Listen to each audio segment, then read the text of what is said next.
আয়ত্তে এসেছে। সুগারটা অতিরিক্ত ছিল আমার 400-র কাছাকাছি। কমাস দেখাচ্ছি হ্যাঁ, 8 থেকে 9 মাস হচ্ছে আমার রানিং। প্লাস্টিক সার্জারি করতে বলেছিলাম, প্লাস্টিক সার্জারি করতে বলেছিলাম, কিন্তু আমার অবস্থা সেরকম ছিল না বলে আমি করতে পারিনি। ডাক্তারবাবু বিশালই করেছেন। ডাক্তারবাবু আমাকে খুব হেল্প করেছে, এর জন্য আলহামদুলিল্লাহ শুকরিয়া। উনিও ধৈর্য রেখেছিলেন, ঠিক আছে।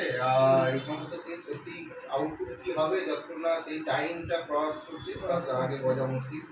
হ্যাঁ, উনি ধৈর্য রেখে কন্টিনিউয়াস রেখেছিল, ঠিক আছে। প্রতিদিন একদিন ছাড়া ছাড়া ড্রেসিং করতে আসতো সেই চাপাডাঙ্গা থেকে, এবং আমি ফ্রি অফ কস্টেই, তাই তো? হ্যাঁ, ফ্রি করে দিয়েছে আমাকে। আমার সঙ্গে কোনো পয়সা নেই, পয়সা নিলে আমি আর মানে কি বলবো, একেই তো আমার অবস্থা খুব খারাপ। আমি ভাইয়ের সঙ্গে কথা বলছিলাম যে আমি বাবুকে জিজ্ঞাসা করে আমি যাতে কাজে চলে যেতে পারি।